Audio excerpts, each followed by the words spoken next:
So, Rafael, what you want to talk about today? Shit, let's talk about everything, Yeah. especially these superheroes. Yeah? I like some old superheroes. Yeah, you can't go wrong with a good superhero. Mm-mm. Can't go wrong with a good villain either. Nah, and I would tell you, I've always wanted to be a villain more than I want to be a hero. I mean, it seems like it's funner. It's not even, yeah, but they make more sense to me. The villains do. You can relate to them in some ways. Because, like, honestly, I mean, you know me for quite some time now. Yeah. I've only talked about one superhero. Spider-Man. Yeah, I've only talked about one superhero. It's the only one superhero I like, enough to be like, yeah, that's that dude. Mm-hmm. But I've always liked the villains. Because it's always something that was part of the status quo-ish that was like, oh, society did me wrong and didn't apologize for it, so I'm gonna wreak havoc on them. That's right. But now you're gonna send your knight in shining armor to come and take me down because I'm bucking your system. Yeah. Fuck that! I'm gonna burn this motherfucker down, or I die trying. That's right. That's right. So like we've all felt that way at some point. Somebody or something pissed you off. Pissed you off.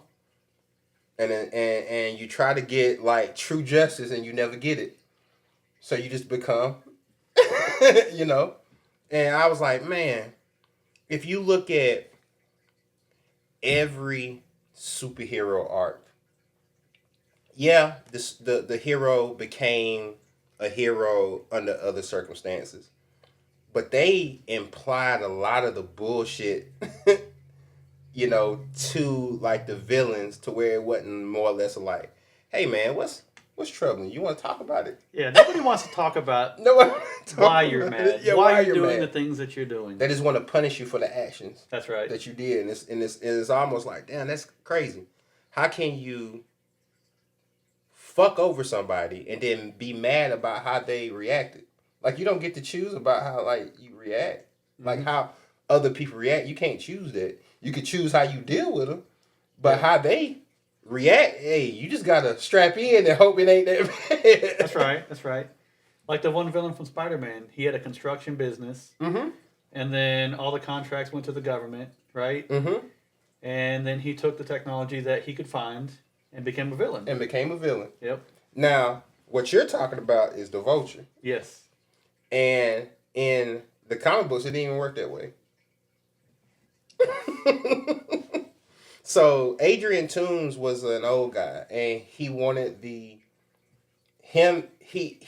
got in bed with Kingpin to find the Fountain of Youth. He wanted to find a miracle drug that would help him stay young. So what he did, the suit that he's in, Fisk helped him create it to drain the life out of people. And that's how he would stay young. That was the Vulture's.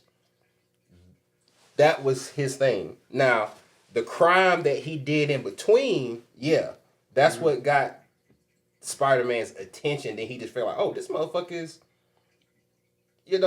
taking people's youth. What the fuck going on? Seriously. But that's the whole thing about Adrian Toomes and the Vulture. It had nothing to do with the tech stuff. But I dig it because, like, for the continuity and what we had for Spider-Man at the time, everybody know how fucked up the movies are. Yeah. Well, not all of them, but it's been rocky. So, for them to come out with a whole nother Spider-Man with Tom Holland and be like, hey, we're not going to revisit the Uncle Ben. You know what happened with Uncle Ben. Yep. You know how he got his powers. We're going to start off. He's trying to get into it, and we're going to pick off from there. And that was the biggest thing that I was like, okay, I'm all in for it.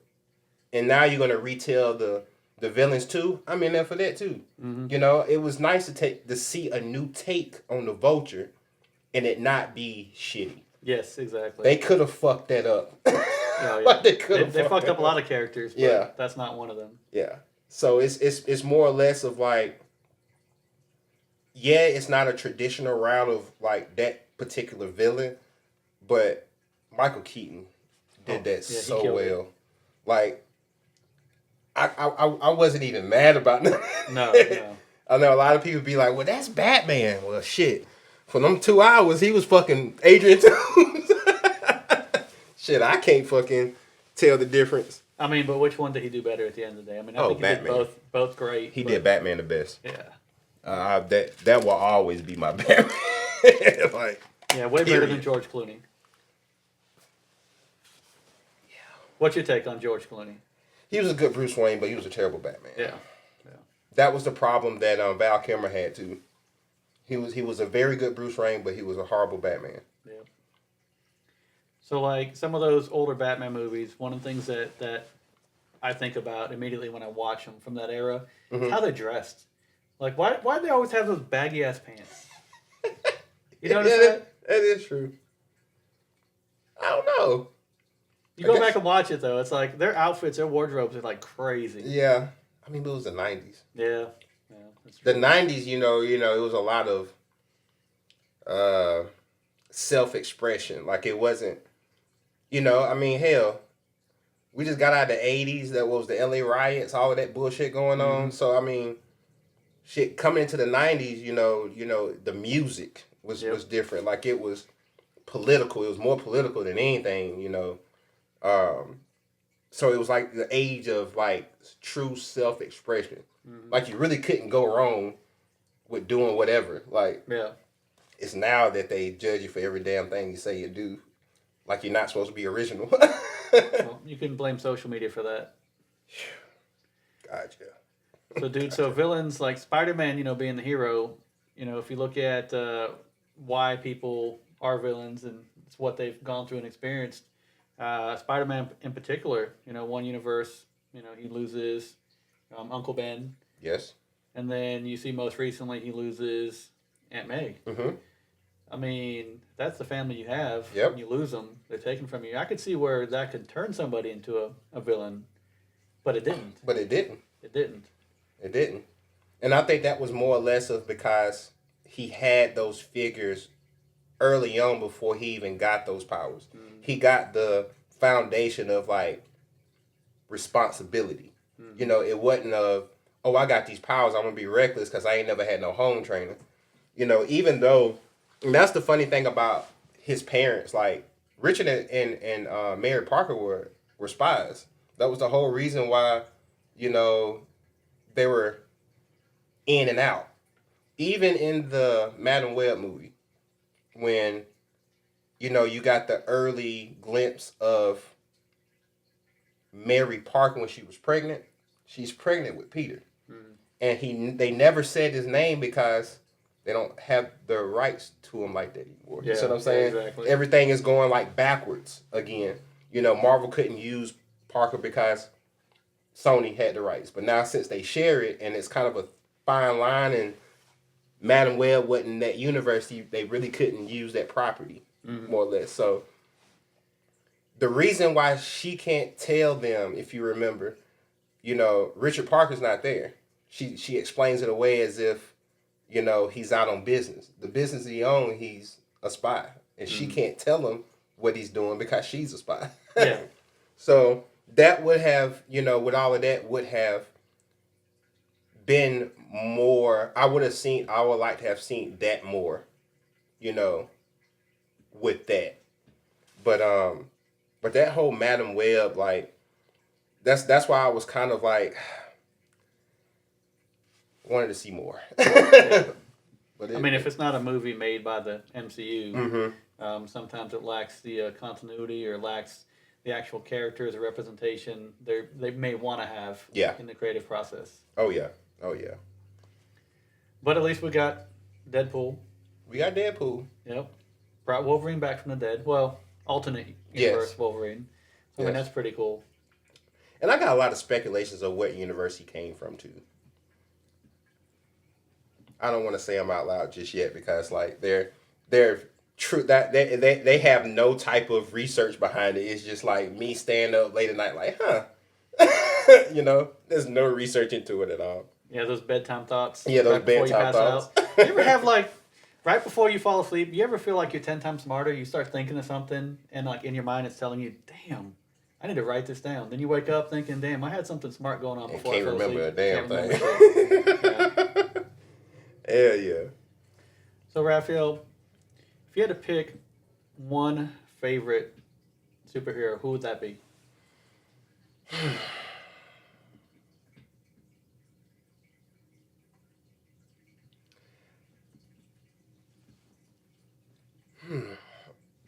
So when we say this, I just want to get clarification. Are we saying like one hero or the alter ego of that person? You can go either way with that. Go either way. So, and catch me when I say this, because like I'm not the bandwagoner. I would have to say that Miles is my favorite for many reasons. No surprise there. No surprise. But my reasoning behind it, when you look at all the Spider-Mans, he's the only one that had both parents. Yeah. And not only did he have both parents, in an alternate universe, his evilness was inescapable. It didn't matter who he lost. It was a canon event for him to lose a relative. It just was one of those things that, okay, he lost his daddy, but because his daddy was a police officer and stood for justice, he wanted to be a superhero. Mm. But in all reality, he lost his uncle. And that he was other way around. I'm sorry. When he lost his uncle the first time, Aaron, in that universe, it turned him into a villain, well, the hero, because he was like, well, I don't want to be nothing like my uncle. Like I realize what all that shit is going on now. I don't want to be like my uncle, so I'm gonna be Spider-Man. But because his daddy died and his uncle was the only one there to pick up the pieces in the alternate universe, he was like, look, man, it's always going to be hard times, but what you going to do about it? And he showed him the way of proudly and became Evil Miles. So I feel like with that, you get both sides of the coin with that character. You see everything. There's no what if. It's always a what if with other characters. Like, what if he would have married Black Cat instead of Mary Jane? Like, it's always a what if. Mm-hmm. With Miles, you don't get a what if so much because you got both 616 Miles and the MCU continuity that's giving you both sides. So it's like, you seeing it. It's a good perspective. So that's why I've always, even since like 2011 when he first popped in, I'm thinking like, okay, what's his backstory? What's going to be the canon event? And another thing, the canon event is still his uncle. That's the thing. His uncle still dies, just like Peter Parker's uncle still died. Yeah. It's just that you get the other side of the coin when, he goes in and it's daddy that gets assassinated and not his uncle. The reason the canon event that they stopped in there was his girlfriend's daddy. Mm-hmm. And because he was a police chief. And that's what made them remember, like, why is this canon event always happening? Why are we always saving the police chief? It's because Miles was kind of the interference, and his canon event affected the line. Because he was destined to lose his daddy, all the other Spider-Mans after that, because he was never supposed to have been gotten bitten by that spider. That was all an accident. And that's why, like, Miguel and all of them are trying to come back and fix all of that, because that never was supposed to happen. And everybody thinks that Miles is the anomaly. But even that, I think, like my nighttime thoughts, I don't think Miles is. I think Miguel is. Miguel is the only one that doesn't have the same characteristics of any other Spider-Man.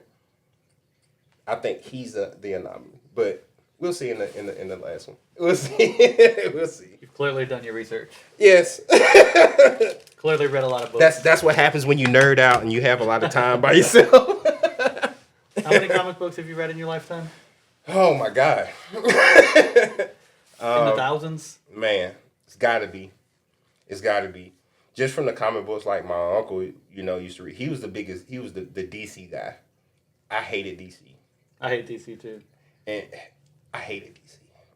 And I think I dislike DC because of how they lay their books out. It is very difficult unless you've been reading DC forever. It's very hard to keep up with Like the the series storylines. and the storylines Yeah, because when you get to like Superman like 500, it's like what's going on at this point? Do I need to yes, read 1 through 499? yes, but it's hard to do that because look it when you're looking at Superman, you got Action Comics present Superman. Then you got the Man of Steel Superman. You got the Adventures of Superman. Then you got just regular Superman. Mm-hmm. Now, what would make them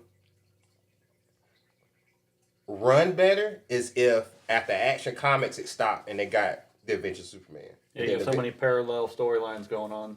But it's literally Action Comics, the Adventures, all of that is going on at the same time. And when the book comes out, they just like, oh, this is action. What the fuck? Like, how in the fuck am I supposed to keep up with any of that? Like, yeah, I feel like you need to really finish one story before you start another. You do. And that has always been my take on the DC books. Like, now don't get me wrong, they got some dope characters. Mm-hmm. I think if you're getting into comic books and you want a more dark, realistic-ish, more grimy, read DC. Yeah. That's what your store is. It's for the rated R.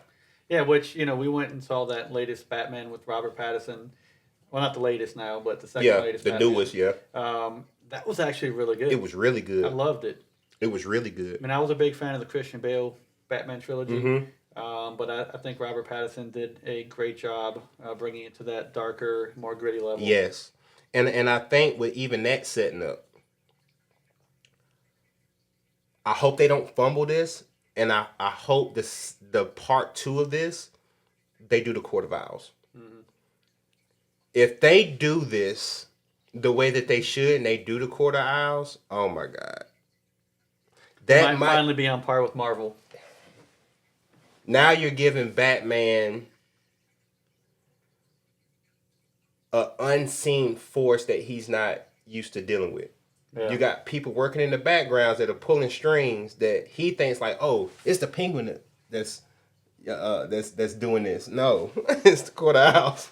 They commission Penguin to do that to throw you off. Like that's now where it's getting a little bit more real. Like people can kind of relate to this shit. Mm-hmm. But I hope they don't fumble that bad. And you got James Gunn over there. Yep. He know the recipe. Hey, he did a great job with Guardians of the Galaxy. Fuck yeah. He did a very good job doing he separated it from what was going on as far as like the seriousness. Guardians of the Galaxy is the comedy relief. Yeah, and for an out of nowhere movie being added into the MCU, mm-hmm. I think that's the best one. Oh yeah, most definitely. They adapted and intertwined their storyline with all of that real nice. Mm-hmm. I even think the Guardians 3, that was that time that I was like, damn, that's it for James Gunn with this. We definitely ain't getting no more Guardians. And if we do, they're going to be subpar. Well, I mean, you may not see the Guardians grouped up, but I think you're definitely going to still see Star-Lord. He's on Earth right now. Yes. You might see we should see a solo series or some sort of standalone movie from him soon, hopefully. That'd be outstanding. Yeah, we should start seeing that. Because when he's on Earth doing that, kind of reconciling and, kind of like taking in everything that has happened up until the, because he done lost a lot and dealt with a lot. Now he's going back, to Earth to kind of deal with, the Earth life that he had and went away from. Like, you're going to get a new form of the Guardians now. Yep. With Rocket and Thor and, Nebula, you'll get a different version of the Guardians, Warlock, yeah, which I don't think is going to be. It's not going to be your traditional comedic relief. It's going to get dark, because now we're getting into like the deeper space entities We're going to start seeing Galactus, start seeing all of that shit. So it's that even if we do get a Guardians, I think it's going to be like a different feel. It's not going to be a traditional what people are going to think it's going to be. Especially with not having Peter Quill as the front runner, because he was the leader. He was the leader, even though Thor might have challenged him. Yeah. He was the leader of that. So without Chris Pratt in that role and doing all of that and making Star-Lord come to life, I think I'm not gonna say like it will suck without him, but it's not gonna have that comedic feel. Yeah, exactly. And then your boy's not even Drax anymore. Yeah, he's done playing the role. He's done. And that was the other coin of it. Batista was funny as Drax. He was funny, yeah. I think that's the best character he's ever played. Oh, yeah. But from what I understand, interviews I've seen is because he didn't get a solo movie. He wanted the backstory to his character. And I don't blame him. Nah, after 2 movies, he owed that. He was owed that. I agree. And they could have, and they didn't even have to make it a movie. They could have made a Disney Plus series. That's true. Could have been a comedy, something lighter. Comedy. And they could have tied it into other shit. And it could have gave them an outlet to explore and possibly create something else on the back burner. Hey, Batista did real good with this series. Let's see if we can. Let's put him here. You see what I'm saying? Like that's just. I don't know. I hate like just saying like, fuck that idea. It's not gonna work. Like I want to explore just a little bit just to see what happened. Like I might have shot myself in the foot not exploring that idea. I might have lost thousands, maybe millions, not even doing it. So, I mean, if they made Madam Web, Madam Web was horrible. It was fucking horrible. Like, and honestly, with Madam Web, with all of those, like when you're looking at the trailers, that's the movie. Mm-hmm. And I know a lot of people say that but it's. Without a shadow of a doubt, it's the movie. The trailer is the movie. And like all the screen time of the 3 Spider Women that we see in the trailer, it's literally the same time we see them in the movie. Yeah. You remember Jurassic Park 3 when that came out? They gave away all the big scenes in the trailers. Yeah. By the time I watched that movie, I was there with my friends, my brother. All right, this about to happen. This about to happen. Okay, good. I hate that. It's like if you're going to give me that much in the trailer, please be prepared to not have shown me what you wanted to show me. Don't show me everything and expect for me to go ahead and pay all this money because, movies ain't cheap. Save the good shit. Save the good shit. I definitely agree. Like, I feel like they're like that with, they were kind of like that with Scott Lang as far as, like, the Ant-Man movies. Like they gave him a good backstory, but I don't think they dived into it. I really think the second one wasn't the second one the one with Kang in it? I'm pretty sure it was. Because it was only 2 Ant-Man movies. No, it's 3 Ant-Man movies. Yeah. It was Ant-Man and the Wasp was the second one. And then there's the Quantumania is the third one. Yep. The second one, in my opinion, Ant-Man and the Wasp, I think was the best one. Yeah. The second one was definitely the best one. Yeah, the first one, a lot of character development, to your point. Yes. Explaining that he's a quick thinker on his feet. Yes. A very smart guy, has his heart in the right place, although he is a criminal. Yes. Breaking the law. Yes. Getting out of jail, breaking the law because he can't hold down a regular job because he's a felon at this point. So I think they did a good job with the backstory there, and that's all they really needed to cover. Yeah. And explain why he was worthy of wearing the suit. But he does, and he's so more dynamic than what they just gave him out to be. And I think it was more or less because Paul Rudd was him. He played himself. Yeah. Exactly. And it was hard to do that, I guess. But, I feel like we could have got more out of it. Yeah. I think if they wouldn't have pushed the Kang initiative so hard and gave him a little bit room to breathe another movie. Mm-hmm. I think they should have given him that and then had him be in a movie with other support, like an Avengers movie with Kang in it, and then we get Quantumania because of what happened out of it. You see what I'm saying? I think it should have flowed in and out like that. Yeah. Well, they did give him one recent cameo appearance. Deadpool and Wolverine. Oh. Oh yeah. Yeah, I mean they kind of killed him in that one. Yeah, they did. Yeah. They definitely did that.